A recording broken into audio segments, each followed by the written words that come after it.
ठीक है, चलो तब तक तो मैं थोड़ा ओवरव्यू बता दूं कि क्या होगा। फिजिक्स हो या केमिस्ट्री हो या मैथ्स हो, सब में 2-2 लेक्चर होंगे पर वीक, ठीक है, जिसमें 2 डिफरेंट चैप्टर्स होंगे।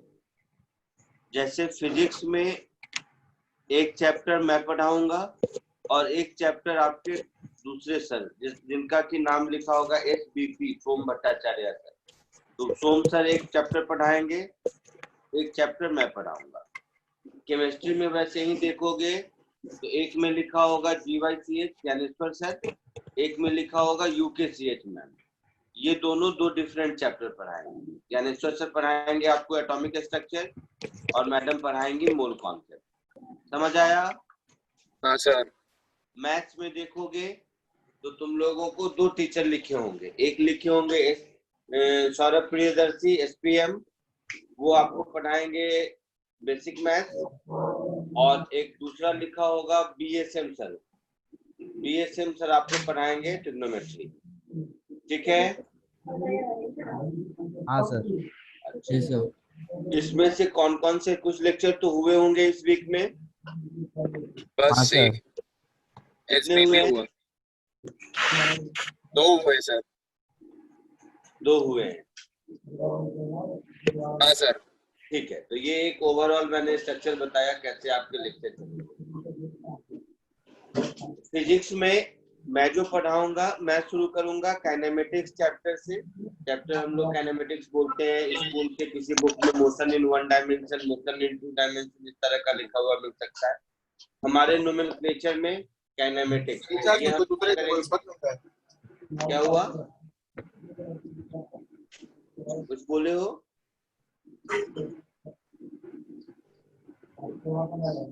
कुछ बोला आप किसी ने?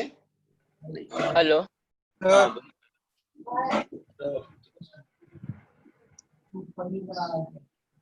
बोलो बोलो। सो इसमें क्या होगा, काइनेमेटिक्स में एक बुकलेट मिलेगी काइनेमेटिक्स की जिसको मॉड्यूल 2 कहते हैं, एक बुकलेट मिलेगा फिजिक्स में वेक्टर्स का जो मॉड्यूल 1 है, ठीक है? तो ये दोनों बुकलेट आपको दी जाएगी, आज मैं भेज दूंगा दोनों बुकलेट। हर क्लास के लास्ट में, क्लास खत्म होने पर हर क्लास के बाद आपको एक 15 क्वेश्चन का असाइनमेंट मिलेगा, जो कि नेक्स्ट क्लास में अगली जैसे मेरी क्लास होगी उससे पहले हम लोग आपको कर लेना है, उस क्लास में डिस्कस करेंगे, फिर आगे बढ़ेंगे। यही process, this is the process in which assignment will be given to you after every lecture, and in immediate next lecture that assignment will be discussed. Am I clear? Yes sir. After significant portion along with the assignment, some homework will be given to you from our booklet as well. So whatever booklet is being given to you, whatever homework, whatever assignment is being given to you after every lecture, please try to finish it on the same day. Otherwise, in immediate next lecture or before immediate next lecture. So in immediate next lecture, these homework and assignment will be discussed first. Afterwards, we will move on to the next portion. This will keep on happening in each and every subjects by each and every second. So homework को कुछ pile up करने की जरूरत नहीं है। ये मत सोचो कि आज सर ने होमवर्क दिया है हम बाद में कर लेंगे। कोशिश करो सेम डे कर लो। सेम डे नहीं कर पाए तो एटलीस्ट अगला लेक्चर अगला वीक मेरा जब होगा उससे पहले तो खत्म हो ही जाना चाहिए। बट ऐसे बाकी 5 टीचरों का भी रहेगा तो बेहतर यही होगा कि सेम डे होमवर्क को फिनिश कर लिया करो। ठीक है? Yes sir. चलो सर, आपने जो बोला ना वेक्टर्स और काइनेमेटिक्स 1, वो दोनों मॉड्यूल 1 जो हमें बुक दी दोनों उसी में है? नहीं, दोनों उसमें नहीं है। सर जो हमें बुक दी उसमें है? नहीं है। मॉड्यूल 1 में वेक्टर और बेसिक मैथ्स है, मॉड्यूल 2 में काइनेमेटिक्स है। मैं भेज दूंगा आज लेक्चर के बाद। नहीं सर, तीनों एक ही में दिए, सिर्फ फर्स्ट मॉड्यूल में। हाँ सर है, टेक्स्ट बुक जो हमें इसमें ग्रुप में बुकलेट दिया, ग्रुप में बुकलेट दिया है क्या? नहीं सर, बुक मिल गया। नहीं सर, बुक ही में दी है हमें। अच्छा, आपको फिजिकल बुक मिला है? हाँ सर। हाँ हाँ, सर। फिर दिक्कत नहीं है, ठीक है ठीक है। मुझे लगा कि लॉकडाउन में हम लोग फिजिकल बुक आपको मिला है, आप लोगों को दे दिया, ठीक। तो फिजिकल बुक के ऊपर क्या लिखा हुआ है? मॉड्यूल 1। हाँ सर। Yes sir. अच्छा, उसके कंटेंट में क्या क्या लिखा है देखो तो एक बार ऊपर में।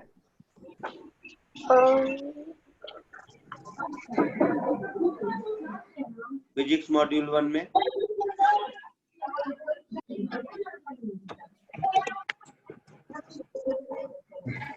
सो उसमें फर्स्ट लिखा है vectors, second calculus, third kinematics 1 and fourth kinematics 2। हाँ, तो ये आपका जो मॉड्यूल 1 और मॉड्यूल 2 है, जो हम लोग सॉफ्ट कॉपी दे रहे थे जब तक लॉकडाउन था, ये दोनों कंबाइंड बुक में थे, तो अलग से सॉफ्ट कॉपी देने की जरूरत नहीं है, चलेगा काम आपका, ठीक है। तो आपके बुकलेट के हिसाब से जो काइनेमेटिक्स 1 है, ये हम लोग आज स्टार्ट कर रहे हैं। Going by your booklet nomenclature, the chapter which we are starting right now is kinematics 1। तो ऑर्डर ये होगा कि वो सर वेक्टर पढ़ाएंगे, मैं काइनेमेटिक्स 1 पढ़ाऊंगा, उसके बाद फिर मैं बेसिक मैथ पढ़ाऊंगा, फिर मैं काइनेमेटिक्स 2 पढ़ाऊंगा। क्लियर है? Sir yes. हाँ सर आप लेक्चर के बाद फिर भी आप मॉड्यूल भेजना ना, क्योंकि मैंने बुक अभी तक ली नहीं है ना, इसलिए। ठीक है, भेज दूंगा।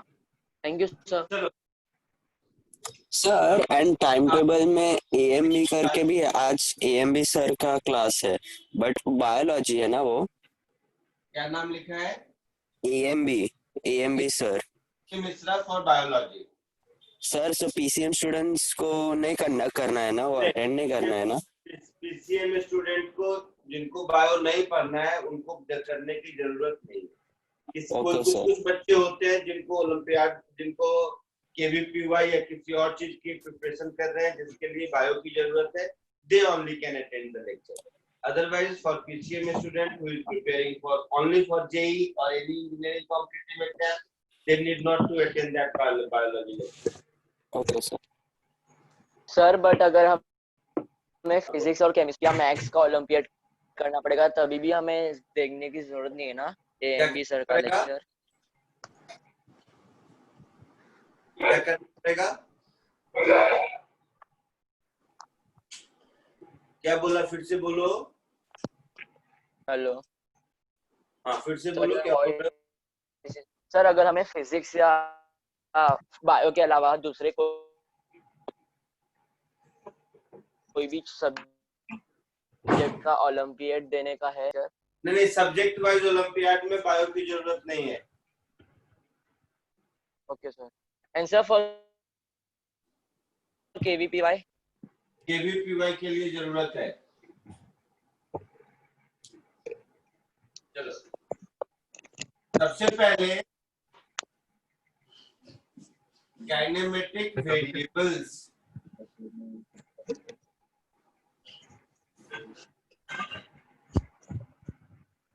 अभी जो काइनेमेटिक वेरिएबल्स बताऊंगा, ये सब आप स्कूल में थोड़ा बहुत पढ़ो, जैसे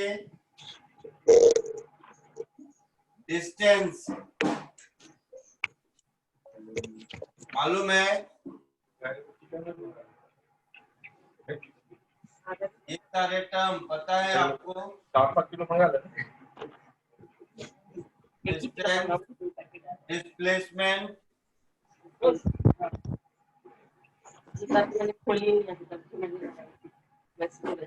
वेलोसिटी। म्यूट कर लो सब लोग खुद को, जब तक कुछ पूछने की जरूरत नहीं हो। लो, मैं म्यूट कर दिया। Fourth term is speed and fifth term is acceleration. These are some kinematic variables whose name you might have heard during your school time. Class 9th और 10th में एटलीस्ट इन सब का नाम तो आप सुन चुके होंगे। हाँ सर। डिस्टेंस क्या होता है? Path of the body. Suppose anyone starting from A reaches to B, he has follow whatever path. So he can follow infinite number of paths for reaching point B starting from point A. So whatever is the actual path length, that is the distance. So distance is actual path length.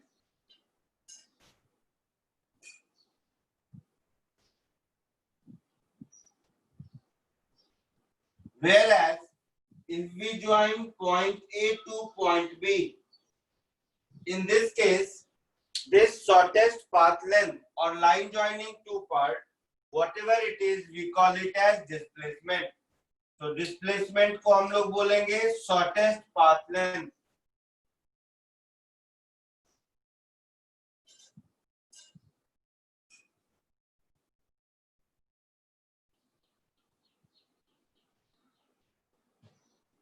अब देखो, वैसे तो vector chapter में detail में हम लोग पढ़ेंगे ही, but whenever I say distance means its direction will keep on changing while moving from A to B depending on path taken. But whenever I say displacement, its direction is constant, line joining from A to B, isn't it? So this displacement is a vector quantity, but distance is a scalar quantity. This much about vector and scalar you might be knowing. Yes, sir. Yes, sir. As far as velocity is concerned, velocity is of two types. Two type means, if I say कि आपका घर से आपके college तक का distance 5 kilometre straight line में ही है, थोड़ी देर के लिए मान लो, and you usually take 5 hours to reach to your school from your house, then you will say my velocity is 5 kilometer per hour, isn't it? Yes, sir. But it doesn't mean that throughout the journey means throughout this 5 kilometer length or throughout this 1 hour, you were not moving with constant velocity 5 kilometer per hour. Rather, it may be keep on changing. जहां पर traffic मिला वहां पे कम हो गया, जहां पे खाली मिला वहां ज्यादा हो गया, क्योंकि ये जो कैलकुलेशन है कि घर से स्कूल जाने में आपको 5 किलोमीटर लगता है, 5 किलोमीटर का डिस्टेंस में 1 किलोमीटर का 1 घंटे का टाइम लगता है, उसके बेसिस पर जो 5 किलोमीटर पर आवर आपने निकाला, दिस इज जाने अनजाने में average velocity. Am I clear? Yes sir. Yes, sir. Yes, sir. तो ये जो हम लोग कहते हैं कि मैं यहाँ से यहाँ गया 5 किलोमीटर का डिस्टेंस की बात कर लो, मैं 1 घंटा लगा तो 5 किलोमीटर पर आवर मेरी स्पीड हो गई, जाने अनजाने में this is average speed. So same thing is with velocity as well. So whenever I say velocity, it means up till now in kinematics 1 हम लोग इसको बोलेंगे average velocity. So this average velocity is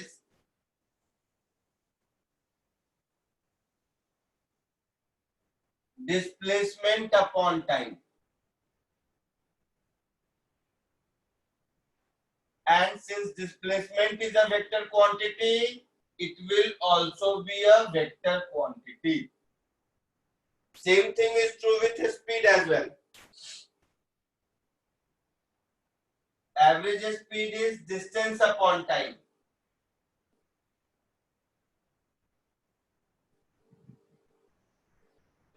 distance upon time वाले formula से जो मिलता है उसको हम लोग बोल देते हैं स्पीड स्कूल में, बट मोर प्रिसाइजली ये एवरेज स्पीड है. एक्सीलरेशन क्या होता है?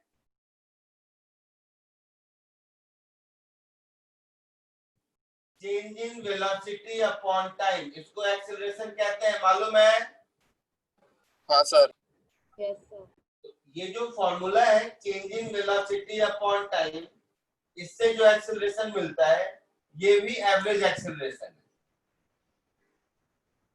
Otherwise, at any point of time, if we talk about velocity, speed and acceleration, we will call it as instantaneous velocity, instantaneous speed and instantaneous acceleration. That we will deal with it in kinematics 2. Kinematics 1 में उसकी जरूरत नहीं है। तो यहाँ पर आप सिर्फ जो स्कूल में पढ़ चुके हो वेलोसिटी, स्पीड और एक्सेलरेशन, उसका मतलब समझ लो। जब हम एक over a period of time के लिए निकालते हैं, then by default whatever comes out to be is the average value, not a precise to the point value, isn't it? For example, if I say कि घर से निकलने के 2 minute बाद तुम्हारी वेलोसिटी कितनी है, तो वो कुछ भी हो सकती है। That is a precise velocity. At a point of time, I am asking you what is your velocity or displacement or acceleration. That by definition we call it as instantaneous value. But whatever is averaged over time is called average value. Sir जल्दी से इसको copy कर लीजिए। हाँ बोलो। Sir एक doubt है sir, बोलो। वो वेलोसिटी में आपने v का वो जो सिंबल लिखा है वो हाँ। और स्पीड का दोनों का अलग अलग है सिंबल। हाँ नहीं अलग नहीं है, इंग्लिश में उतने ही अल्फाबेट हैं। हाँ, तो इंग्लिश में आपने ब्रैकेट क्यों बनाया उसके आजू बाजू? हाँ, ये जो ब्रैकेट ऐसा वाला दिख रहा है ना, मैथमेटिक्स में ये एवरेज का ब्रैकेट होता है। कोई भी फिजिकल क्वांटिटी अगर ऐसे ब्रैकेट में लिखी हुई है तो वो मैथमेटिक्स में एवरेज का साइन होता है। Okay okay sir. तो सर जो स्पीड है वो स्मॉल v है ना? Small v। हाँ। Okay sir, thank you sir. जल्दी कॉपी कर लो फिर आगे बढ़ते हैं। सर वो एवरेज एक्सेलरेशन के बाद क्या लिखा है आपने? Is equal to delta v, change in velocity upon time. Okay sir. नहीं तो ऊपर लिख लो लैंग्वेज में, change in velocity upon time taken. Sir delta v के बाजू में भी ब्रैकेट है ना? डेल्टा v के दोनों ओर मॉडुलस का साइन है, 2 लाइन है। मॉड्यूलस। सर मॉड्यूलस आप एक्सप्लेन करोगे? एक मिनट। नहीं जरूरत नहीं है, जब जरूरत होगी एक्सप्लेन करूंगा। ओके सर, ठीक है।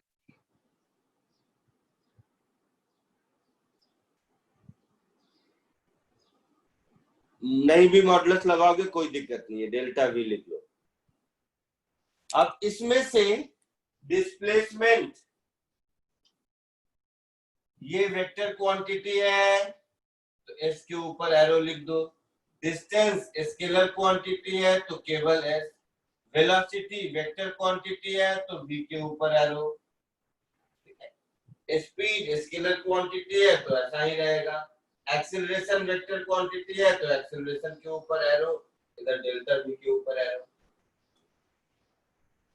इधर डिस्प्लेसमेंट s के ऊपर एरो।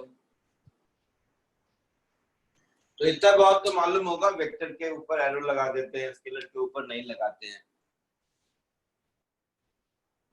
Yes sir. इरेज करूं? Yes sir. नहीं सर, नहीं सर। नहीं सर। हाँ जल्दी कॉपी कीजिए।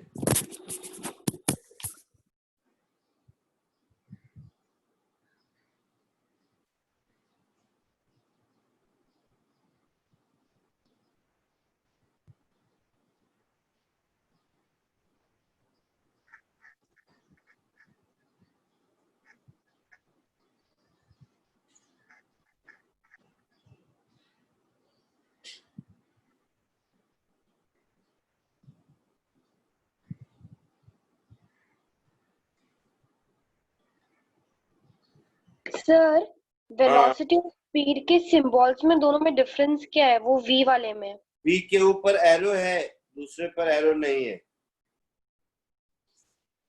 जिसके ऊपर एरो है वो वेलोसिटी है, जिसके ऊपर एरो नहीं है वो स्पीड है।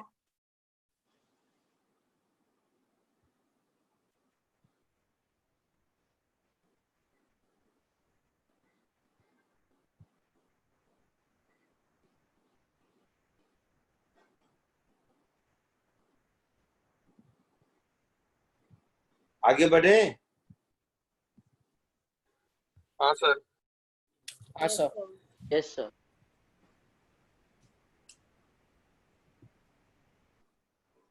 तो जितना मैंने छोटा सा सिखाया है सिर्फ उसी के बेसिस पर कुछ क्वेश्चन करते हैं। बस जितना सिखाया है उतना ही, इसमें से नया कुछ नहीं सिखाया है, सब आपको आता है।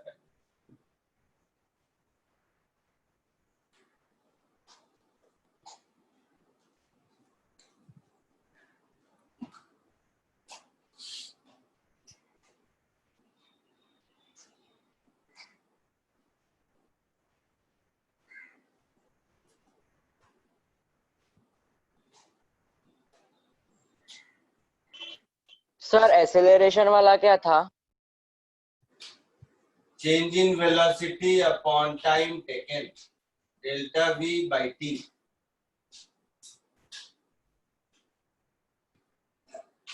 देखो, एक पार्टिकल पॉइंट ए से ट्रेवल करके पॉइंट बी पहुंचता है, ठीक है। ये एंगल है थीटा डिग्री,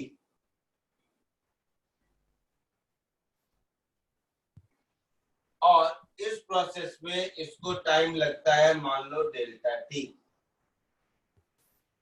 तो question A, find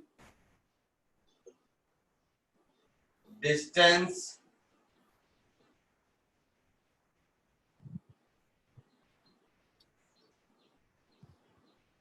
question A में distance travelled by the particle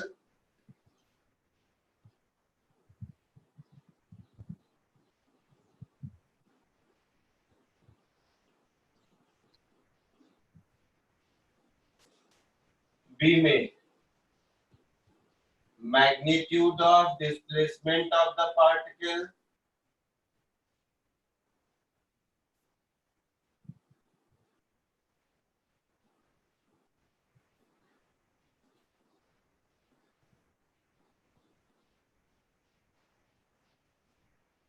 question C में average speed of the particle,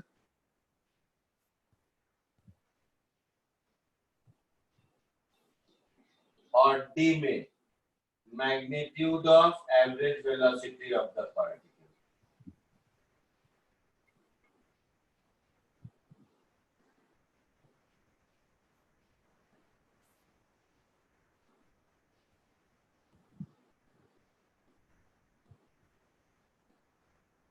और ये सब during time interval delta T.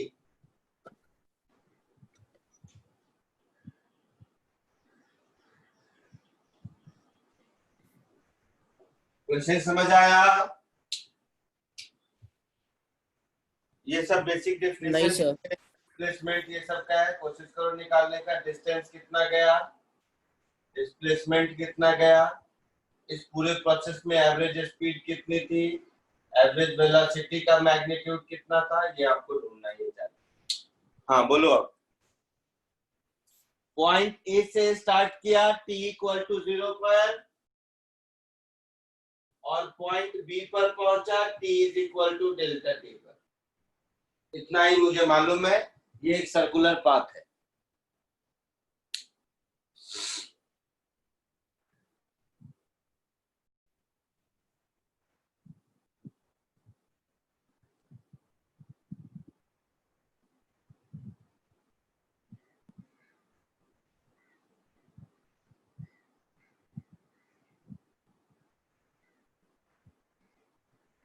Sir वो थीटा राइट एंगल है कि नहीं है? राइट एंगल कहाँ है? थीटा डिग्री है, नहीं तो 90 डिग्री लिख देता मैं, राइट एंगल होता तो। हाँ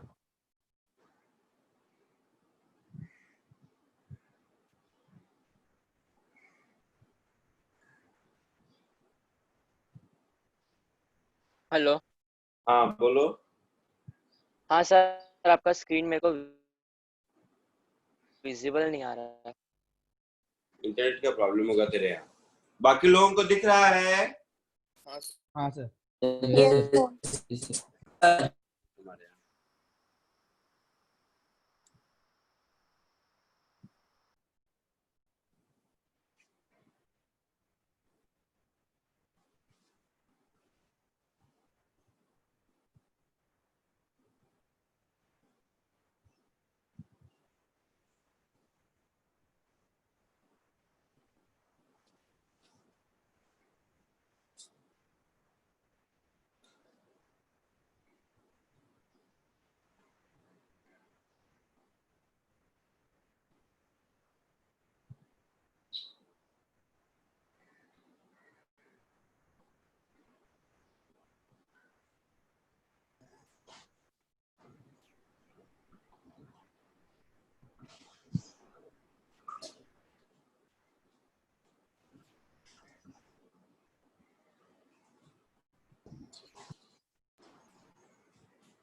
सर फर्स्ट का आंसर लेंथ ऑफ आर्क आएगा 2 pi R into theta upon 360। Theta upon 360 into 2 pi r। हाँ सर वही हाँ आएगा। और सेकंड वाले का r 2 pi, r pi 2, नहीं सॉरी r root 2। बी का आंसर रॉन्ग बोला जिसने भी बोला।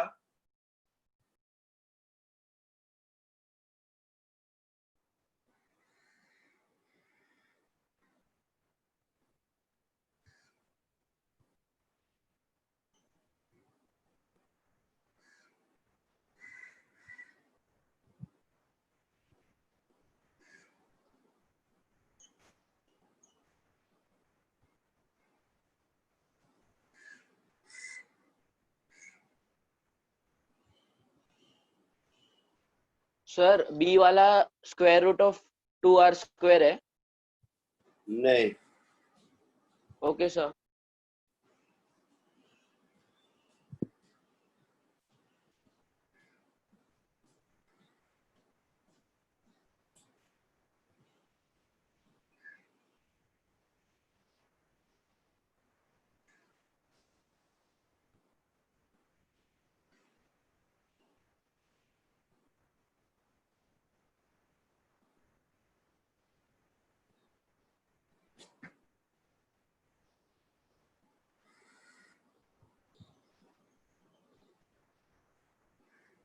सर सेकंड वाले का r root 2। pi r upon 2। नहीं, r रूट 2 आएगा सेकंड वाले का। नहीं,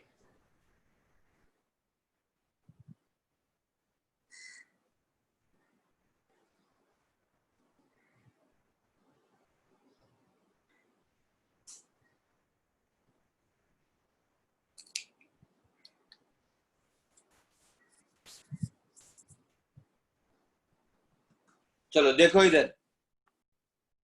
फर्स्ट वाला डिस्टेंस है, तो डिस्टेंस क्या होगा? ए टू बी का आर्क लेंथ होगा, हाँ या ना? हाँ सर। Yes sir. तो डिस्टेंस मेरा हो गया ये ए टू बी का आर्क लेंथ जो मैंने ग्रीन से मार्क किया है। ये डिस्टेंस हुआ। ये डिस्टेंस कितना होगा? Theta upon 360 into 2 pi r। R theta बोल सकते हैं, हाँ सर। बट आर थीटा में थीटा रेडियन में होगा, हाँ सर। है ना? Theta is equal to L by R. Class 9-10 में जब भी कभी पहली बार एंगल पढ़े होगे तो ये डेफिनेशन पढ़े होगे। हाँ सर, रेडियन। सबको मालूम है theta is equal to L by R? Yes हाँ सर। सर। अरे नो बाबा, सर। तो अच्छा है। नहीं तो कॉमन सेंस है, 360 डिग्री में 2 पाई आर होता है तो थीटा डिग्री में 2 पाई आर अपॉन 360 होगा, एक ही बात है। तो दोनों में से भी यूज कर लो जो आपको समझ आए। तो डिस्टेंस मेरा हो गया आर इंटू थीटा, ये थीटा है मेरा रेडियन में, तो ये हो गया आर। अगर थीटा डिग्री में है इतना तो रेडियन में कितना होगा? तो 180 डिग्री इज 510, मालूम है? हाँ सर।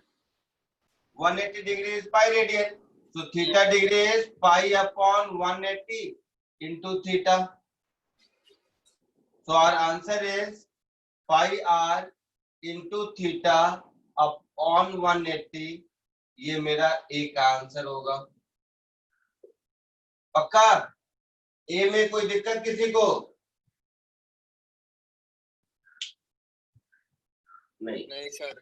नहीं सर। सी में एवरेज स्पीड है, तो average speed is distance upon time.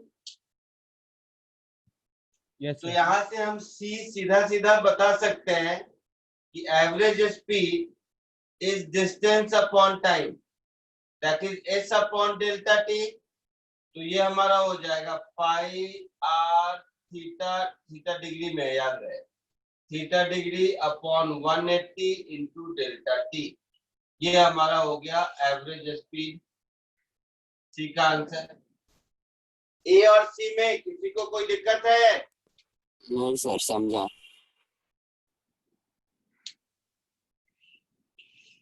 अब अगर खुद देखो बी मिल गया तो डी भी मिल जाएगा। हाँ सर।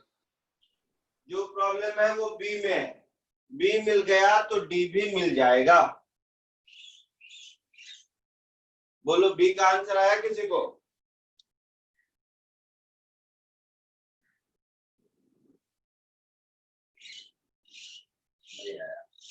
सर सेक्टर फाइंड करके कुछ करना है। डिस्प्लेसमेंट क्या होगा? Line joining A to B. Yes sir. मतलब इस डायग्राम में ये जो मेरा रेड लाइन है यही डिस्प्लेसमेंट है। यस। तो अब क्या करते हैं, आपको समझ आ जाए इसलिए इस डायग्राम को जरा इधर कर, एक पॉइंट का नाम ओ रख देते हैं अलग से, ओ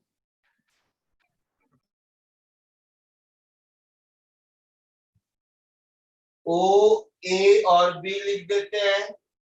ये एंगल थीटा है, ये आइसोसेलेस ट्रायंगल है, ये आर है और ये आर है। तो मुझे थर्ड साइड निकालना है। इसमें से ये तो ज्योमेट्री है। क्या? ओ ए रेडियस है, ओ बी रेडियस है, हाँ हाँ ये हाँ सर। थीटा है तो यही ए बी चाहिए। हाँ हाफ से ओ से निकालेंगे परपेंडिकुलर 90 डिग्री। कहाँ 90 डिग्री है? तो किसी भी ट्रायंगल का दो साइड और एक एंगल दिया हुआ है तो कुछ भी निकाल सकते हैं। तो आइसोसेलेस ट्रायंगल में आपको मालूम है वर्टेक्स से अगर हम परपेंडिकुलर ड्रॉ करते हैं तो वो साइड को इक्वली डिवाइड करता है। हाँ सर। तो यहाँ से एक परपेंडिकुलर ड्रॉ कर दो, इस पॉइंट को एम कह दो। अब जितना ए टू एम होगा उतना ही एम टू बी होगा। यस। इस एंगल को अल्फा कह दो अगर, तो ये भी अल्फा होगा। तो पहले तो इस ट्रायंगल में दिख रहा होगा थीटा प्लस 2 अल्फा मिलाकर 180 डिग्री होगा। तो 2 alpha is 180 degree minus theta. तो alpha is equal to 90 degree minus theta by 2, ऐसा होगा। Yes sir. अल्फा मिल गया। अब ले लो ट्रायंगल ओ ए एम में, ट्रायंगल ओ ए एम में हम लिख सकते हैं cos alpha is equal to A M upon O A. A M और ओ ए आर है।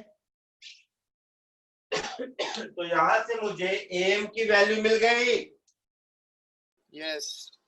ए टू एम की वैल्यू मिल गई आर cos अल्फा। मतलब ए टू बी की वैल्यू मिल गई मुझे twice of O A M, that is 2r cos alpha. और अल्फा मुझे मालूम है 90 माइनस थीटा बाई 2। तो ये हो गया 2r cos of 90 degree minus theta by 2। cos 90 minus theta by 2 क्या होगा?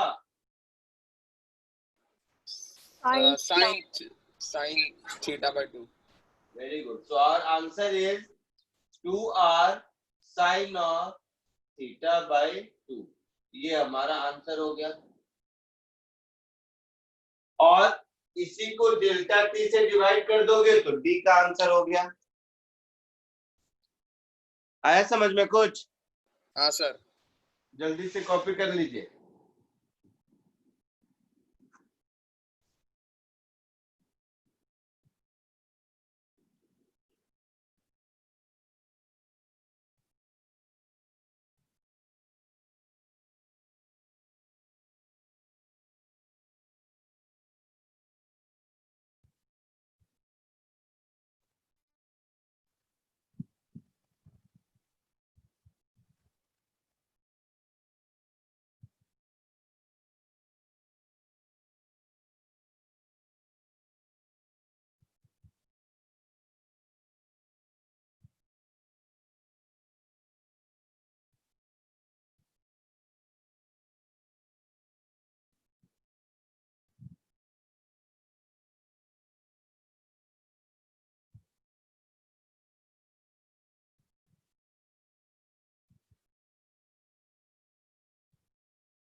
इरेज करूं? नहीं सर, सर नहीं नहीं sir. Sir. So what did you add in the second last line? It is 2r cos 90 minus theta by 2. Thank you, sir. And cos 90 minus theta by 2 is nothing but sin theta by 2. Yes. So last line is 2r sin of theta by 2. Thank you, sir.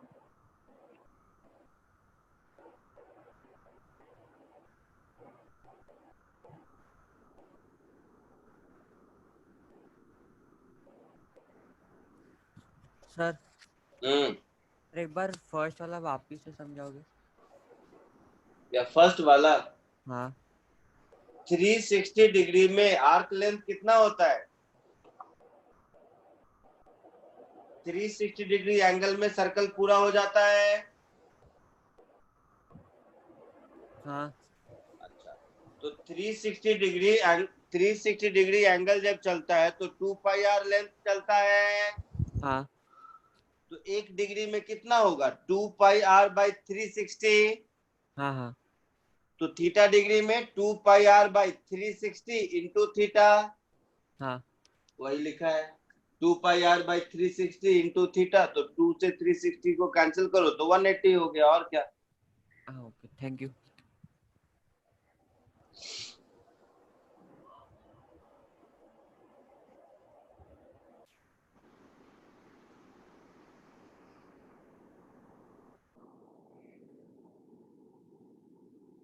आगे बढ़ो। Yes sir. चलो एक simple question लिखो। लिखिए, a man starting from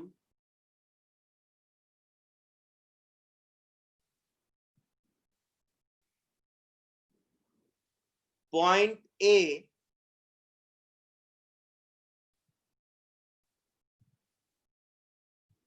reaches to point B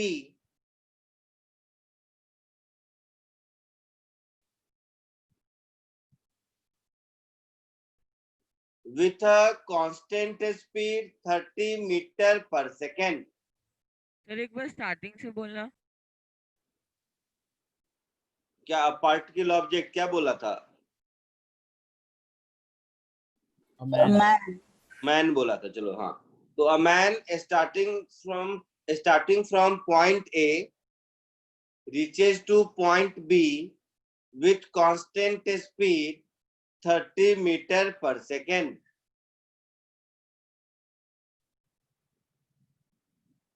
And return back immediately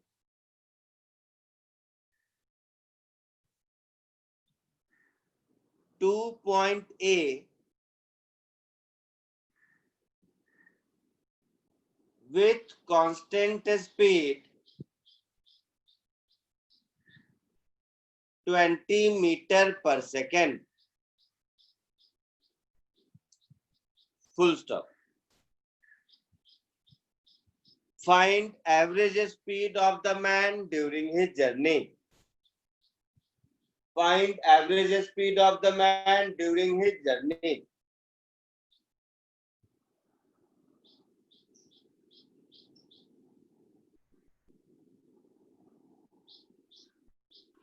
sir 25 meter per second.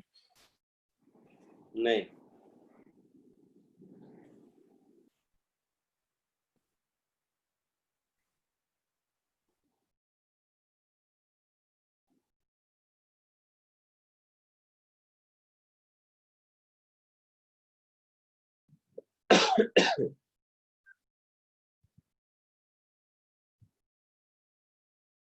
Sir immediate length 2.8 था ना, 2.8 metre.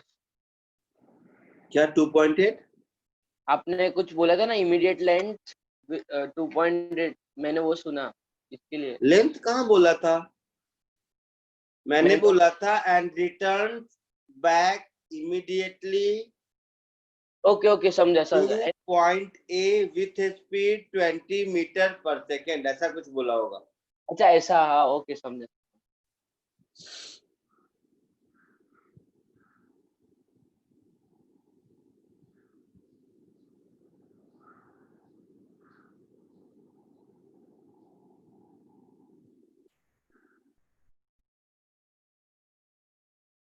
Sir 24 meter per second. हाँ 24 meter per second. Very good.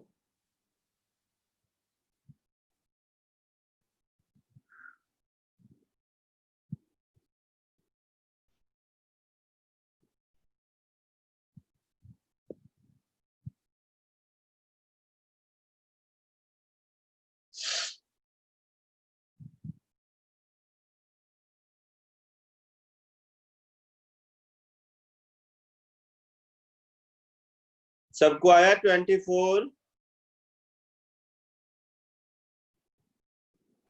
No sir. No sir. हाँ sir आ गया 24 आ गया sir. ठीक है, very good. जिसको आ गया वेरी गुड।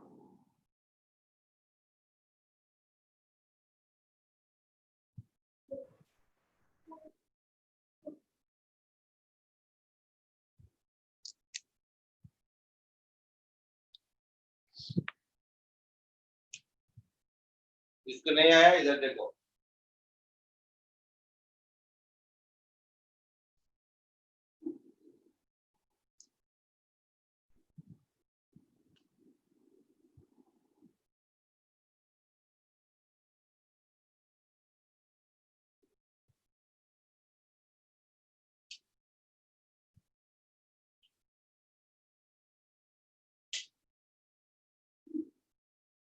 क्वेश्चन कुछ ऐसा था कि यहां से यहां गया with speed 30 metre per second, और यहां से फिर वापस आया बिना कोई टाइम वेस्ट किए हुए with speed 20 meter per second. तो आपसे पूछा है कि एवरेज स्पीड कितनी होगी। तो अभी हम लोगों ने सीखा था कि average speed is distance upon time, ऐसा सीखा था।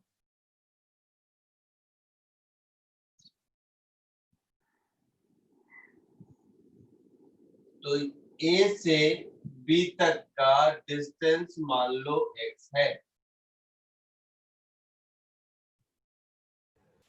तो इसको ऐसे लिख सकते हैं x plus x, 2x distance चला। टाइम कितना लगा? तो a से b तक जाने में टाइम लगा और फिर b से a तक आने में टाइम लगा। तो ऊपर हो गया 2x। a से b तक जाने में कितना टाइम लगेगा? तो x/30 प्लस x/20। b से a तक आने में कितना टाइम लगेगा? तो x/20। तो ये कुछ ऐसा हो गया 2x 5x/60। x common 1/30 plus 1/20। तो ये x कैंसिल हुआ, तो ये कुछ ऐसा हो गया 2 इंटू 30 इंटू 20/30 प्लस 20। तो 2 इंटू 30 इंटू 20/15 यस है ना। तो 30 into 4 120, 120/5 that is 24 meter per second. आया समझ में सबको? Yes sir. जल्दी से कॉपी कर लो।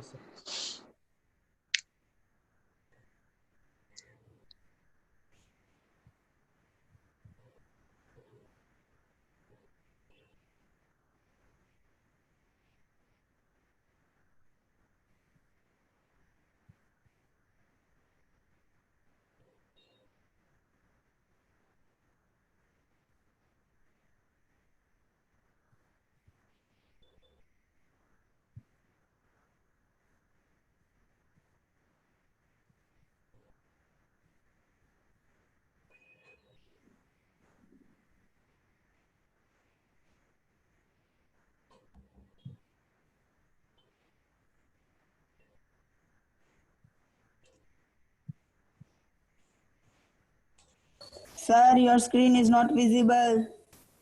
It's very much visible. Your internet connection might be low. बाकी लोगों को दिख रहा है क्या? पूछ लो। हाँ सर दिख रहा है। हाँ सर। Yes sir. देखो सबको दिख रहा है।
आगे बढ़े?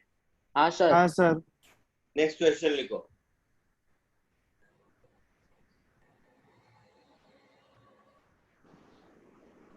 लिखाऊं? हाँ सर लिखा। Yes sir. A man is moving with a speed 20 meter per second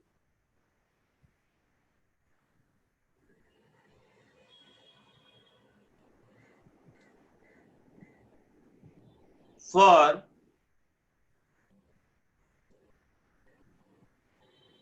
first half time duration of his journey.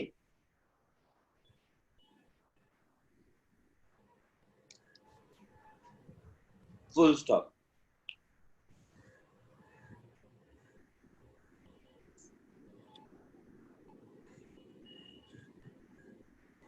One fourth of his remaining time. 1/4 of his remaining time he travels with a speed 30 meter per second.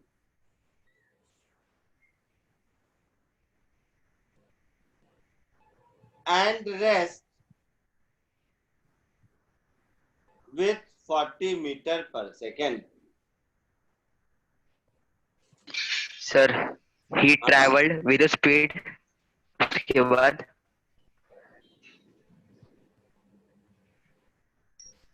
Sir find क्या करना है? Average speed. कौन सा वाला कह रहे हो? सबसे पहले मैंने कहा a particle travels first half of its time with a speed 20 meter per second.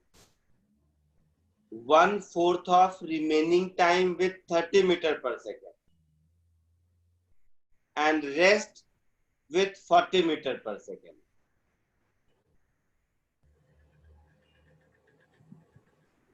Find average speed of the particle during its journey. Find average speed of the particle during its journey.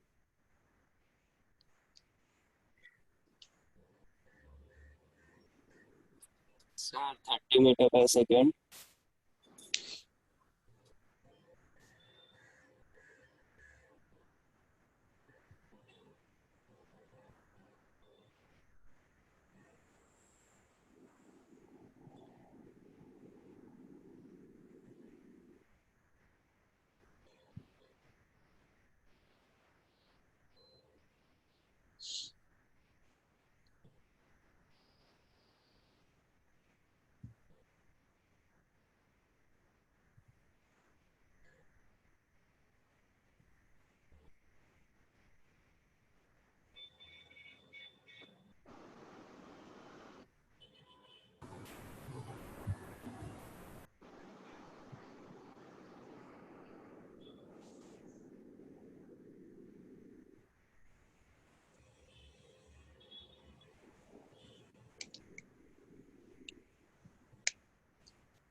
पता नहीं, मैंने you he value दिया, check करते हैं कितना आया वैसे।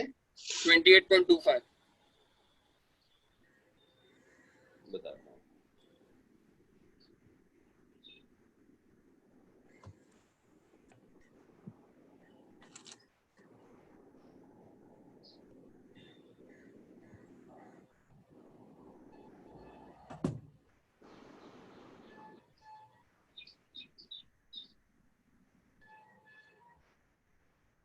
नहीं सर 28.75 सॉरी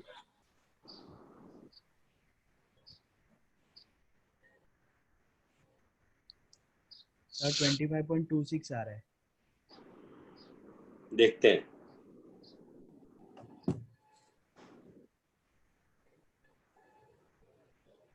सब लोग सॉल्व कर लो, फिर नहीं वही वैल्यू दिया है तो कोई स्टैंडर्ड आंसर है नहीं।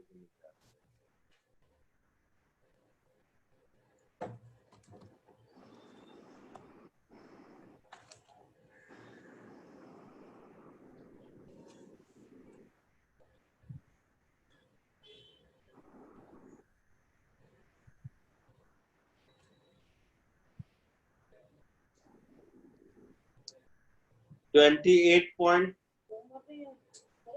कितना आया था? 28.75 ये सही होगा शायद। Yes thank you sir.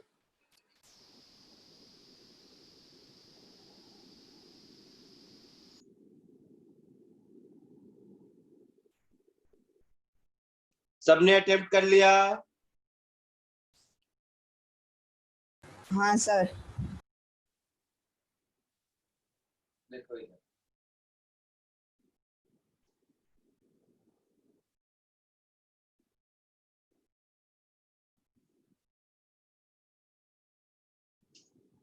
ए से बी गया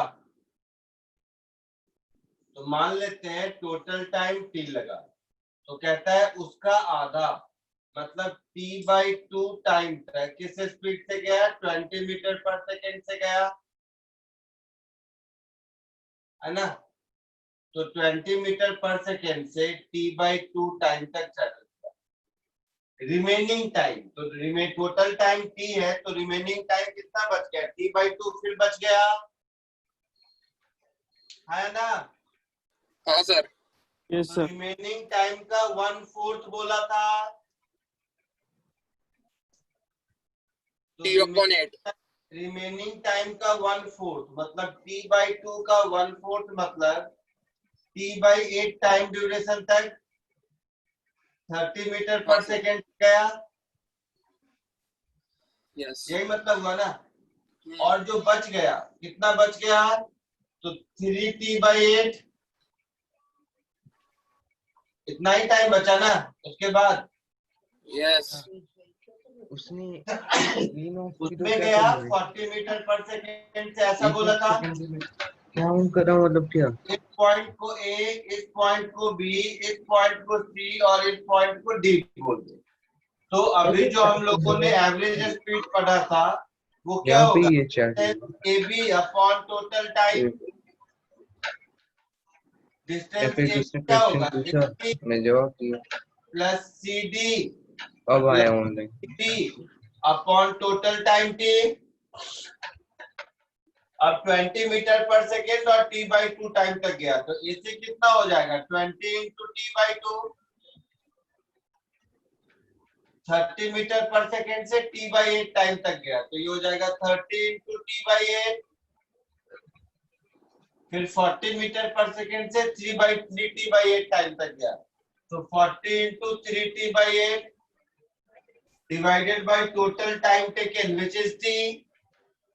ऐसा होगा? Yes sir. हाँ कैंसिल 20/2 ये हो गया 10, ये हो गया 30/8 और ये हो गया 120/8। तो ये हो गया 10 प्लस 150/8 8 एलसीएम ले लो 150 प्लस 80 कितना होगा? 230। तो 230 अपॉन 8 ये जो भी होगा हमारा आंसर होगा 28.75 sir. that is 28.75 meter per second. Yes. So can you explain the D to B part again? Which one? The last one, 40 meter per second wala, when he travels from D to B.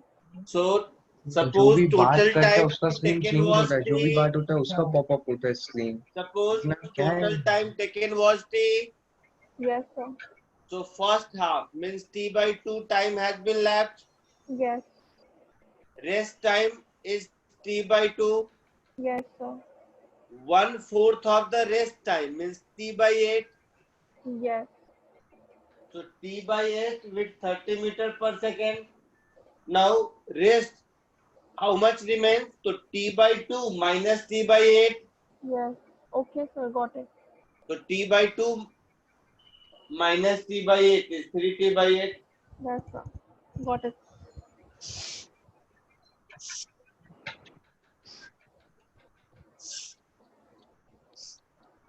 Sir last वाले D2B में 3T/8 क्यों आया?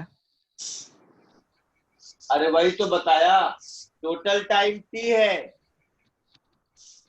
तो A to C में T by 2 time लगा। बोलो आया ना? हाँ हाँ। C to D में T by 8 टाइम लगा। हाँ। और टोटल टाइम T है, A to C में T by 2, C to D में T by 8, तो बाकी कितना बच गया? 3T/8। वो C to D में, D to B में होगा, तो सब्ट्रैक्ट करके देख लो 3T by 8 आता है या कुछ और आता है। समझ आया बेटा जिसने पूछा था? Yes, sir. हाँ सर।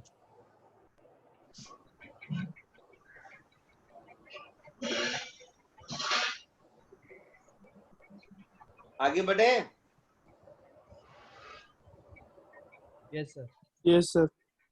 चलो नेक्स्ट क्वेश्चन, ये थोड़ा डिफिकल्ट हो सकता है, बट यही एवरेज स्पीड वाली एक कहानी है, तो जल्दी कॉपी कर लो फिर लिखाता हूं।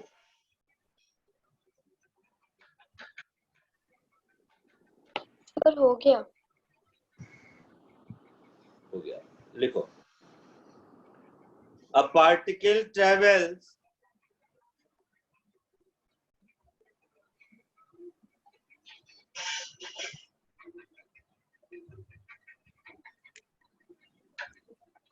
one-fourth of total distance, half of कर दो, 1/4 में यूं ही वैल्यू दे रहा हूं, half of total distance, first half of total distance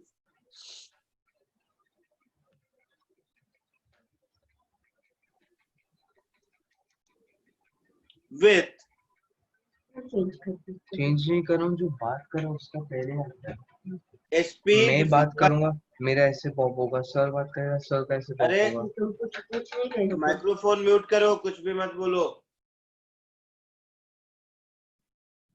हाँ क्या बोल रहा था मैं? Distance with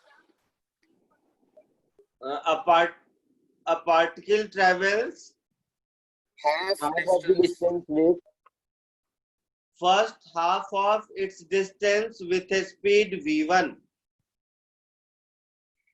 full stop।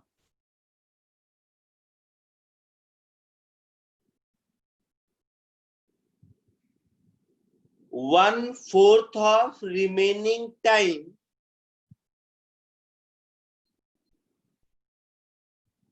with a speed v2,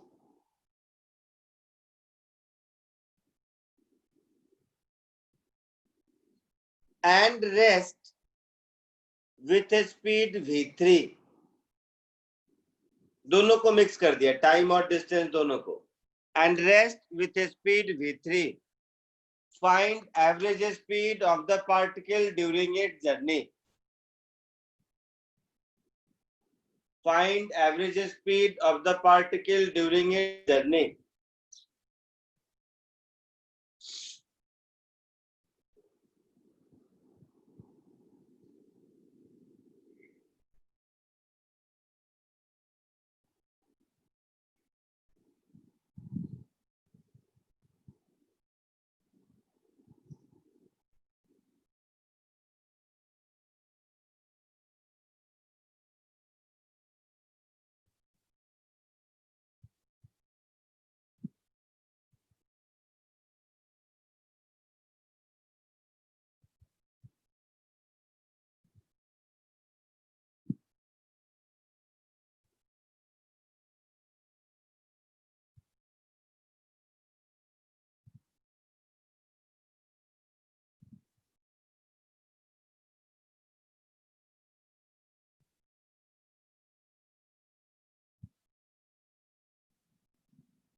आया कुछ answer?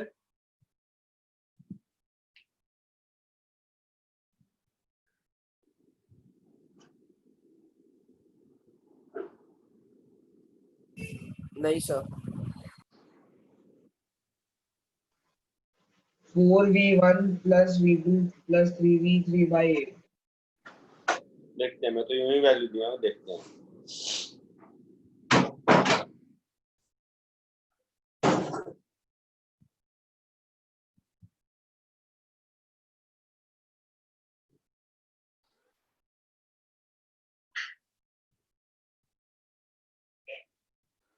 Four v1 v2 v3 upon t।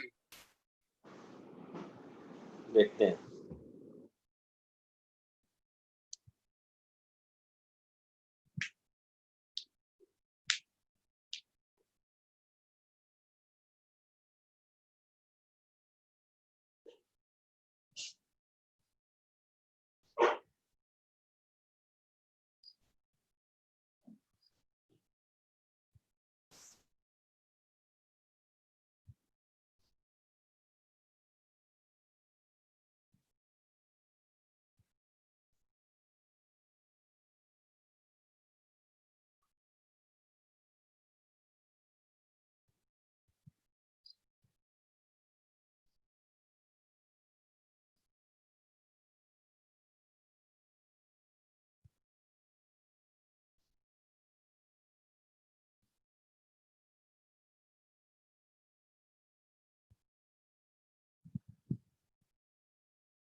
देखो इधर, सबने अटेम्प्ट कर लिया तो देखो इधर,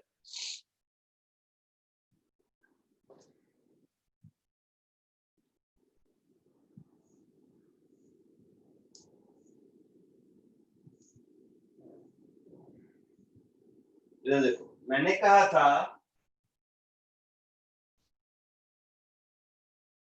मुझे करेक्ट करना क्योंकि मुझे याद नहीं, मैं कुछ दे दिया। ए से बी तक जाने में मैंने कहा था first half of the distance बोला था पहले। यस तो first half of the distance means ये x है, अगर तो ये भी x होगा यहां से यहां। तो first half of the distance गया किस स्पीड से? v1 से। अब बोलता है कि रिमेनिंग टाइम का कितना बोला था? हाफ, 1/4 कुछ तो बोला होगा। 1/4। तो रिमेनिंग टाइम मैं ऐसा कर देता हूं यहीं पर कि यहां से यहां तक का टाइम है t2 कह दो, और यहां से यहां तक का टाइम है t1 ऐसा कह दो। तो रिमेनिंग टाइम मतलब t2, उसका 1/4 मतलब t2/4।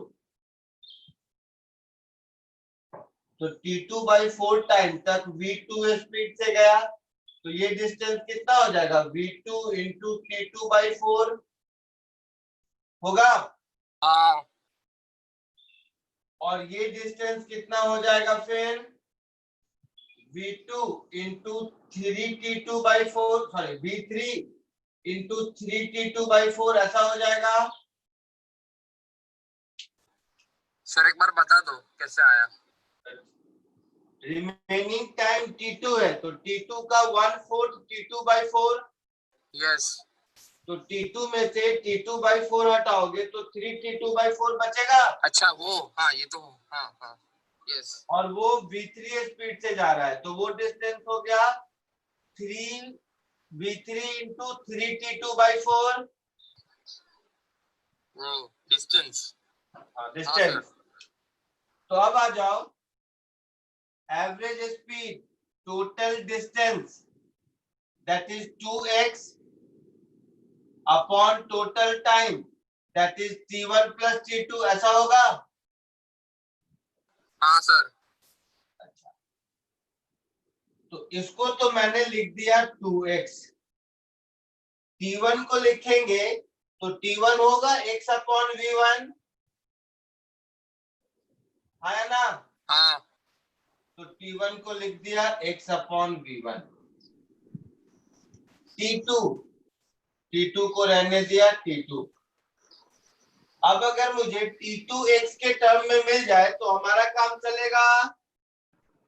हाँ तो ये दोनों जो डिस्टेंस है v2 इंटू t2/4 और v3 इंटू 3t2/4, इन दोनों का सम x के बराबर होना चाहिए। यस इन दोनों का सम x के बराबर होना चाहिए।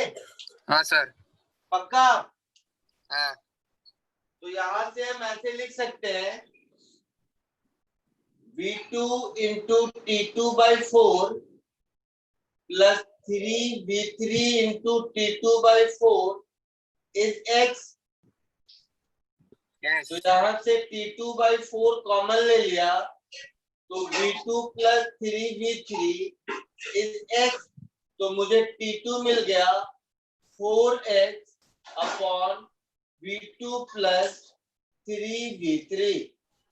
t2 मिल गया। हाँ इस t2 को यहां सब्स्टिट्यूट कर दो। इस t2 को यहां सब्स्टिट्यूट कर दोगे तो क्या हो गया?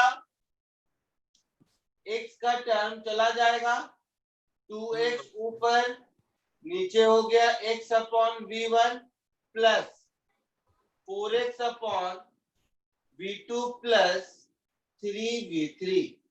ये x कैंसिल हो गया, तो ऊपर बच गया 2, नीचे हम एलसीएम ले लेंगे v1 into v2 plus 3v3, तो ऊपर हो गया v2 plus 3v3 plus 4v1, तो फाइनली मेरा आंसर हो गया 2v1 into v2 plus 3v3 divided by 4v1 plus v2 plus 3v3, ये हमारा आंसर हो गया।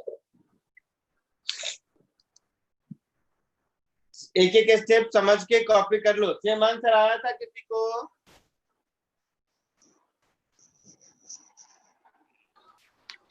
नहीं सर, थोड़ा सा रह गया। समझ के कॉपी कर लो जरा, कोई जल्दबाजी नहीं, एक एक स्टेप समझ के कॉपी कर लो।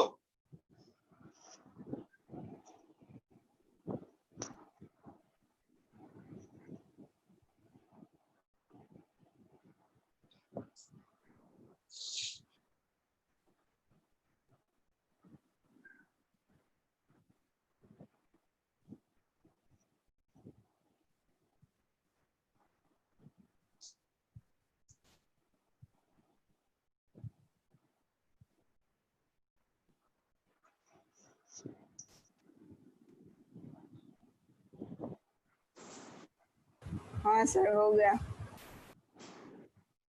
नहीं सर।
आगे बढ़ूं? Yes sir. नहीं सर, नहीं सर, बस 2 ही मिनट सर। ठीक है करो करो। सर आप एक बार सिर्फ लास्ट स्टेप वापस एक्सप्लेन करोगे आपको जिसमें आंसर कैसे आया?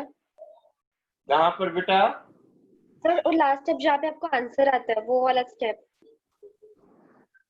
यहाँ पर डिनोमिनेटर में v1 और v2 प्लस 3v3 का एलसीएम ले लिया, तो लिख दिया v1 into v2 plus 3v3।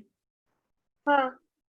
ये इधर चला गया तो v2 प्लस 3v3, ये इधर चला गया तो v1 से मल्टीप्लाई हो गया तो 4v1। अच्छा हाँ ठीक। और ये फिर ऊपर चला गया तो 2v1 into this much divided by this much. अच्छा ओके सर, समझा।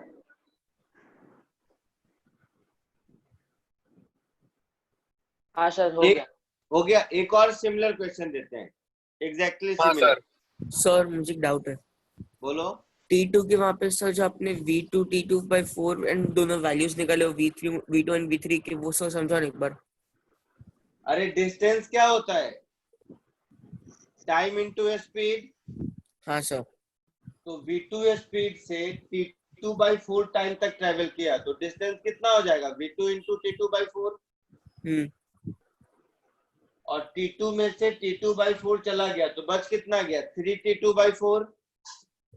हाँ तो 3T2/4 V3 स्पीड से ट्रेवल किया तो डिस्टेंस कितना हो गया V3 इंटू 3T2/4। हाँ चमका? हाँ सर। पक्का? हाँ चलो एक और लिखो similar question.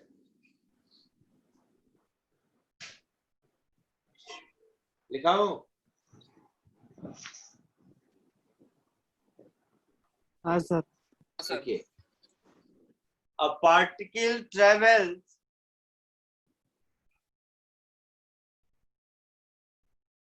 with a speed v1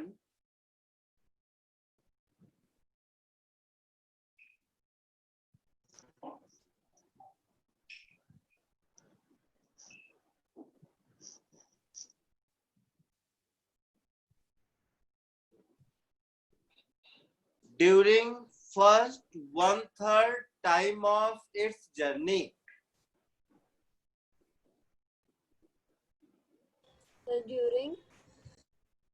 During first 1/3 time of its journey.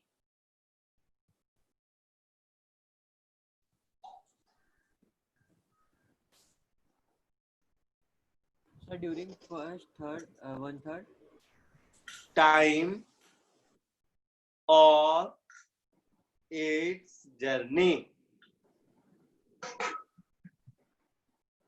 Full stop.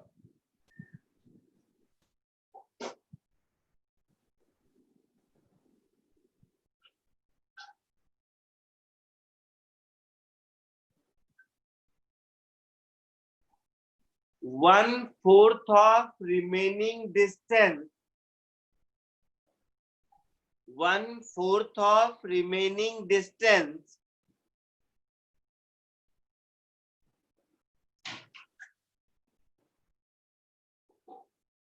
it travels with a speed v2. Sir, repeat once again.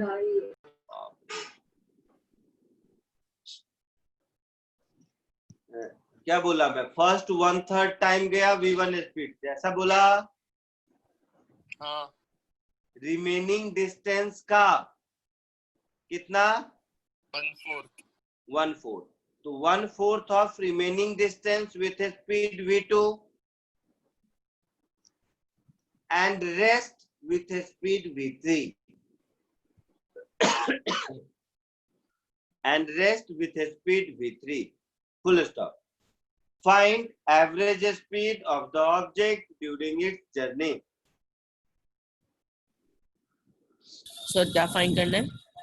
Average speed of object during its journey. Okay sir.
Yes sir done.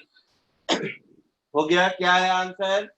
बहुत बड़ा है sir. v1 v3 plus 3v2 plus 3v2 v3 upon 3 v3 plus 3v2। देख लेते हैं। देखिए, मैंने कहा था कि टोटल टाइम का 1/3, यही बोला था। हाँ सर। तो टोटल टाइम मान लो t है, तो उसका 1/3 मतलब t/3 टाइम। यस। तो t/3 टाइम v1 स्पीड से गया, तो ये डिस्टेंस मेरा हो गया v1 इंटू t/3। हो गया ऐसा? यस। A to C। कोई दिक्कत नहीं सर, बराबर। अब जो रिमेनिंग डिस्टेंस है, उस रिमेनिंग डिस्टेंस का 1/4 बोला था मैंने। 1/4 ही बोला था ना? बोलो। Yes, sir. तो रिमेनिंग डिस्टेंस को मैं x मान सर लूं। आपकी आवाज सुनाई नहीं दे रही है। रिमेनिंग डिस्टेंस को मैं x मान लेता हूं, तो रिमेनिंग डिस्टेंस का 1/4 मीन्स x/4। सर आवाज नहीं आ रही है, आवाज नहीं आ रही है सर। Yes, sir. आवाज आ रही है। यस सर आवाज आ रही है। कर रखा होगा तुमने खुद अपने यहाँ, मैं क्या कर सकता हूँ। सो रिमेनिंग डिस्टेंस का 1/4 दैट इज x/4। यस ये ट्रेवल किया विथ स्पीड v2। अब बच कितना गया, 3x/4। यस सर ये ट्रेवल किया विथ स्पीड v3। ऐसा है। यस तो एवरेज स्पीड अगर मैं इसमें लिखूं तो total distance that is AC plus CD plus BD upon total time that is time taken from A to C plus time taken from C to D plus time taken from D to B, ऐसा होगा। Yes sir A to C को V1 into T/3 लिख सकते हैं। हाँ sir यहां से यहां तक को x लिख सकते हैं। Yes T divided by time, तो टोटल टाइम का 1/3 बोला मैंने, T हाँ सर मतलब टोटल टाइम t है। यस तो ये मेरा हो गया v1/3 प्लस x/t, ये हमारा होगा। हाँ अब सर अगर मुझे x t का फंक्शन मिल गया तो हमारा काम चलेगा। हाँ x और t में रिलेशन ढूंढना है। यहां तक कोई दिक्कत किसी को? नहीं सर तो अब देखो कि टोटल टाइम का 1/3 A to C है, मतलब ये पूरे का जो टाइम बचेगा C to B का, ये 2T/3 बचेगा। हाँ सर Yes, sir. तो हम ये लिख सकते हैं कि time taken from C to D plus time taken from D to B is 2T/3, हाँ सर लिख सकते हैं। सर वापस एक्सप्लेन करो ना, समझा नहीं। टोटल टाइम T है, हाँ सर उसमें से A to C में T/3 टाइम चला गया, हाँ तो टोटल समझा टाइम समझा कितना बचा। ओके सर समझा समझा। C to D में डिस्टेंस x/4 है और स्पीड v2 है, तो C to D में टाइम कितना लगेगा, x/4 अपॉन v2। हाँ x/4 अपॉन v2। इसमें डिस्टेंस 3x/4 है, स्पीड v3 है, तो टाइम कितना लगेगा, 3x/4 upon v3 upon v3 equal to 2T/3 हाँ होगा। यस सर तो x/4 मैंने कॉमन ले लिया, तो 1/v2 plus 3 upon 3/v3 v3 this is equal to 2T/3। तो ये हो गया x/4 v3 plus 3v2 divided by v2 into v3 this is equal to 2T/3। मुझे क्या चाहिए, हाँ, x/t, तो इस t को इधर ले आओ। तो यहां से देखो x अपॉन t, इसको इधर ले आए तो ये कितना हो गया, ये इधर चला गया तो 4 2 जा 8, ये इधर मल्टीप्लाई हो गया तो v2 v3 divided by 3 into v3 plus 3v2। इस x/2 को यहां सब्स्टिट्यूट कर दो, तो इस x/t को वहां सब्स्टिट्यूट कर दोगे तो फाइनली मेरा आंसर क्या हो जाएगा, v1/3 plus 8v2v3 upon 3v3 plus 3v2। ठीक है, इसको चाहो तो और सिंप्लीफाई कर सकते हो, और सिंप्लीफाई कर दोगे तो एलसीएम लोगे तो डिनोमिनेटर में आ जाएगा 3 इंटू v3 प्लस 3v2, और ये इधर चला जाएगा तो ये हो जाएगा v1 v3 plus 3 times v1 v2 plus 8 times v2 v3। ये आपका आंसर होता है। यही आंसर आया था किसी को? सर मेरे को आया था, बस एक ही जगह 4 आ गया था सर मेरे को, 4v2 v3, बाकी पूरा बराबर है सर। ठीक है, इसको कॉपी कर लो, समझ के एक एक स्टेप कॉपी करो, कोई जल्दबाजी नहीं है। So can you explain after this one under on the right hand side column, the fourth step? Could you explain that one? First, second, third, fourth. Okay, no, you took the LCM. I got it.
अरे किसका गाना बज रहा है? Mute करो खुद को।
Sir done.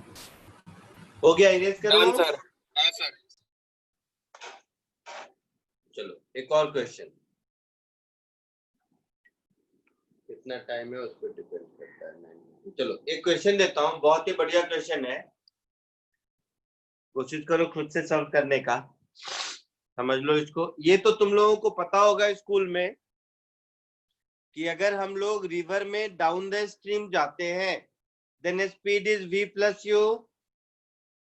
Yes हाँ सर। सर। और अप द स्ट्रीम में v minus U. Yes sir. Common sense है। Yes sir. चलो एक क्वेश्चन लो। क्वेश्चन मैं स्क्रीन शेयर करता हूं ताकि लिखने बोलने का झंझट ना हो।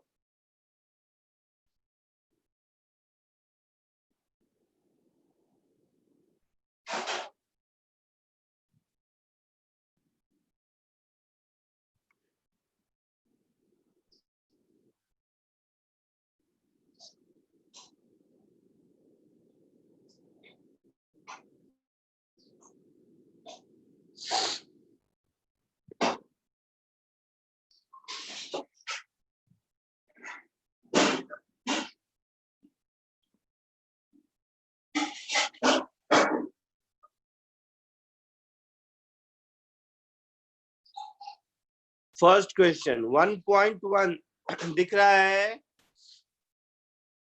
Yes sir. Sir. Question number 1.1 solve कीजिए।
सर इसमें फ्लो वेलोसिटी लिखा है, मतलब फ्लो वेलोसिटी इसके लिए बोट की ना?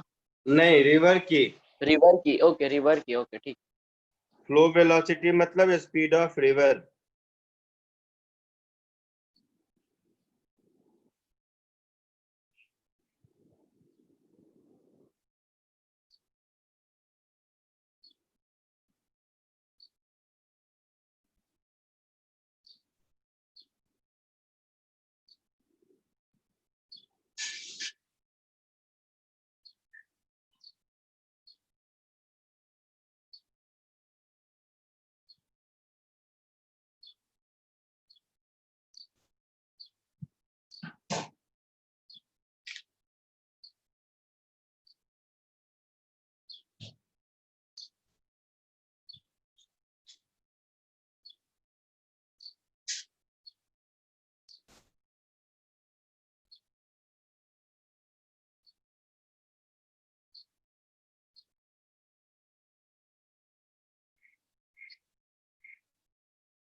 क्वेश्चन समझने में कोई दिक्कत है?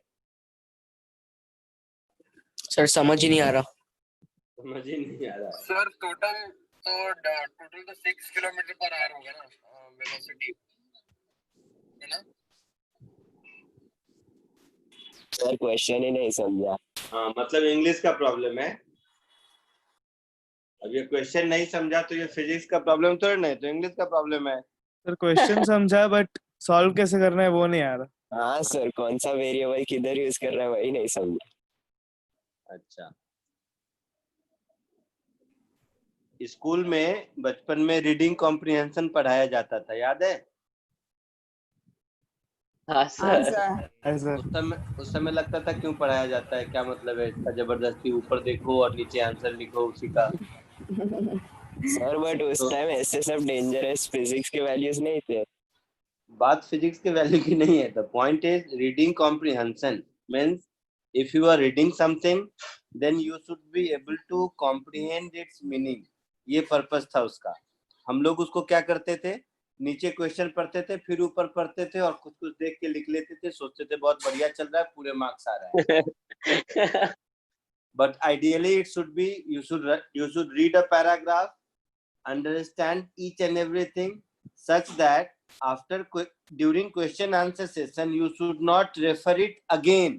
ये सेंस होना चाहिए ना, तभी तो होगा कि हम लोग तो वर्ड बाय वर्ड मैच करते थे। क्वेश्चन में जो वर्ड दिख रहा है ऊपर पैराग्राफ में क्या है तो उसके आसपास का सेंटेंस आंसर हो गया, कहानी खत्म। चलो एनीवे सुनिए। A motorboat going down a stream overcame a raft at a point A. Raft क्या होता है? लकड़ी की बोट। लकड़ी का टुकड़ा। लकड़ी का टुकड़ा। तो ये जो लकड़ी का टुकड़ा रहेगा रिवर में, वो तो रिवर के स्पीड से ही जाएगा। हाँ सर। हाँ सर। उसके बाद लिखा है 60 minutes later it turned back। मतलब वो जो मोटर बोट था वो 1 घंटे तक आगे गया, उसके बाद वापस मुड़ा। नहीं, 1 घंटे तक आगे नहीं गया। 60 minutes later it turned back। हाँ, वो आगे मुड़ा। And after some time passed the raft at a distance 6 kilometer from point A. Find flow velocity assuming duty of engine, ऐसा वैसा। चलो देखो, अब बोर्ड देखो तुम लोग। क्वेश्चन एकदम चिंदी है। अगर कॉम्प्रिहेंशन हो गया, इस क्वेश्चन को आप कॉम्प्रिहेंड कर लिए कि क्या दिया हुआ है, क्या कहना चाहता है, तो फिर क्वेश्चन एकदम चिंदी है। देखिए क्या कहना चाहता है, सुनिए।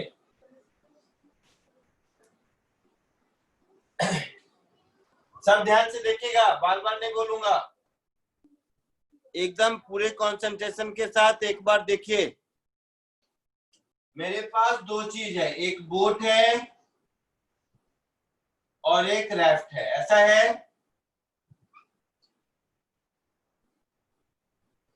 दोनों यहां से स्टार्ट किया।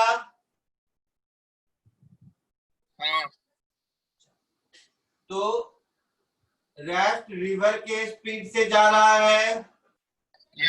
Yes sir. तो रिवर की स्पीड u है मान लो। बोट इधर ही जा रहा है तो बोट की स्पीड हो जाएगी u plus v। Yes sir. हाँ या ना? हाँ सर। तो बोट की स्पीड ज्यादा है। Yes sir. हाँ सर। तो बोट आगे निकल जाएगा। हाँ सर। 1 घंटा तक, यहां से यहां 1 घंटा तक। तो ये टाइम है मेरा 1 आवर। ये मेरा t = 0 है, ठीक है। यहाँ 1 घंटे तक आगे गया, फिर यहां से वापस मुड़ा। वापस मुड़ के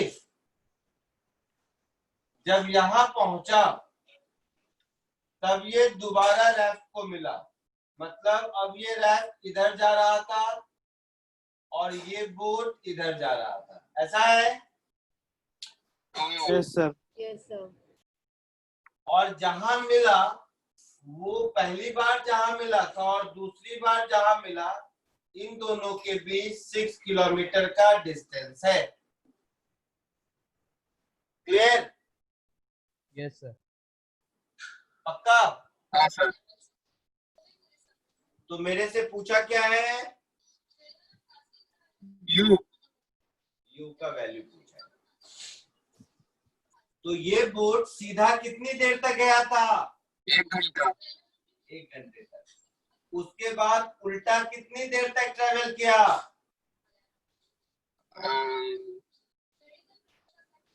X hours, X minutes.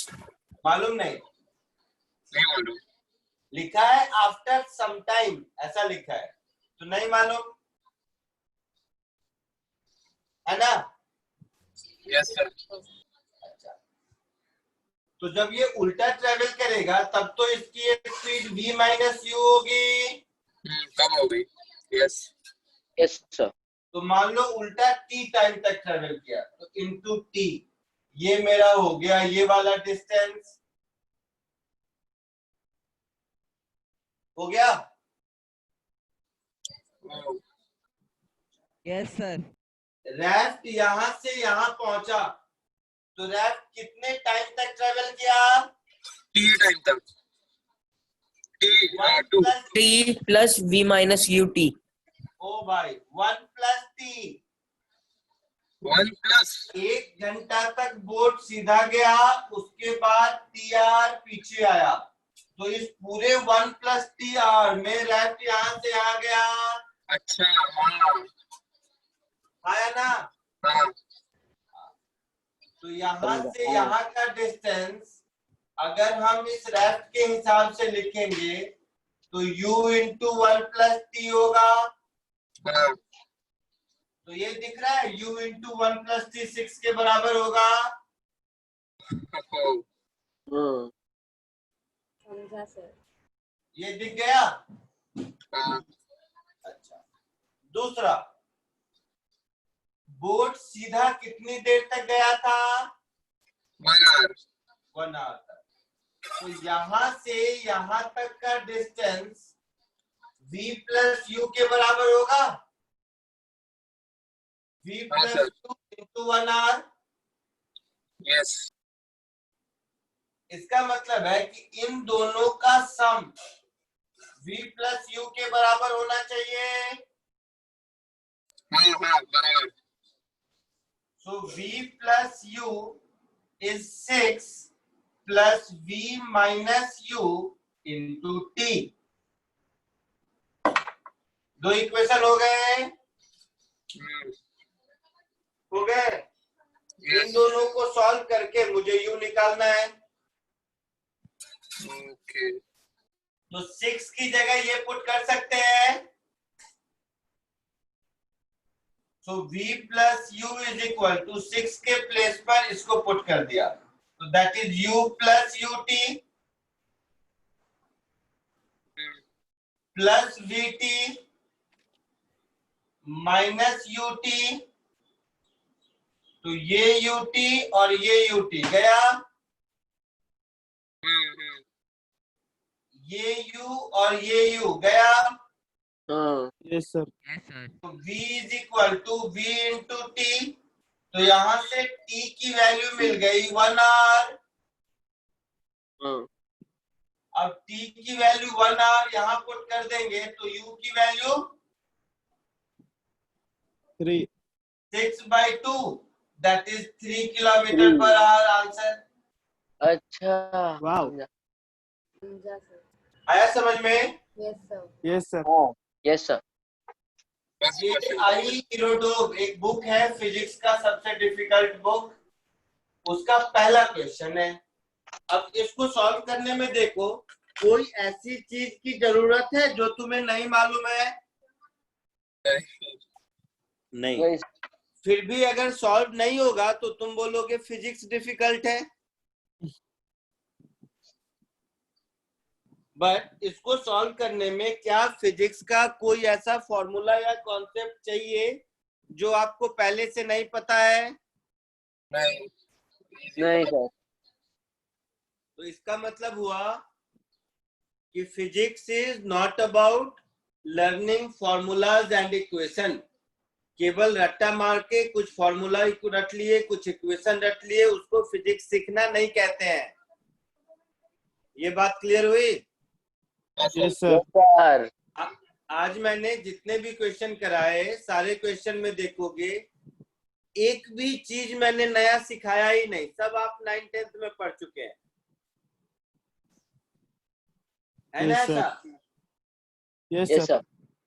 ठीक है, जल्दी से कॉपी कीजिए। इसमें कोई डाउट हो तो बोलिए। Okay sir.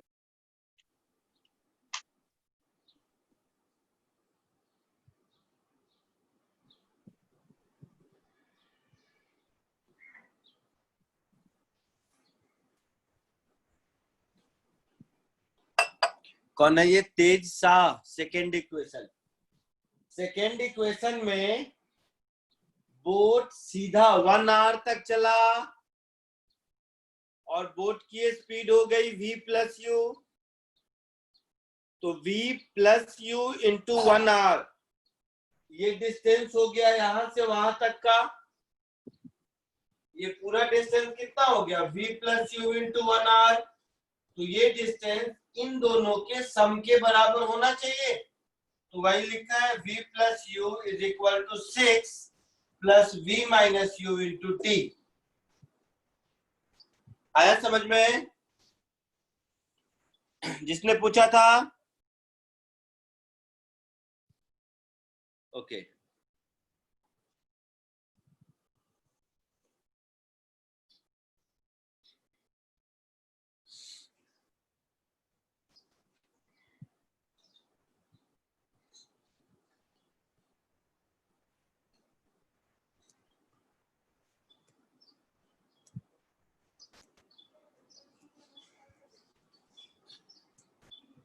हाँ सर हो गया।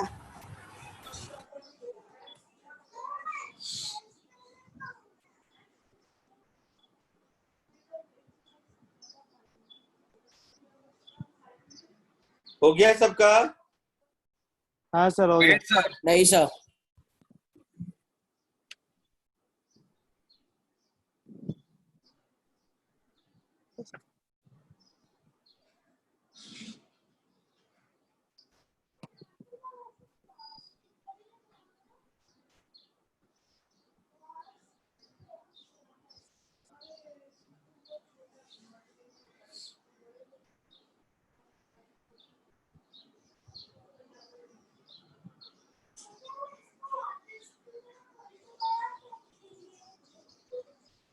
सर ये कौन सी बुक में से था? इरोडोम की बुक है, problem in general physics. Okay sir. अभी मत खरीदना उस बुक को, पतली बुक है, 100 रुपए में मिल जाती है, बट वो बुक अभी मत खरीदना, फ्रस्ट्रेट हो जाओगे। जहां जहां जरूरत होगी मैं कराता रहूंगा, क्वेश्चन बता दूंगा। ओके और सर। 2-3 महीने बाद जरूरत होगी मैं बोलूंगा खरीदने को, अभी मत खरीदना।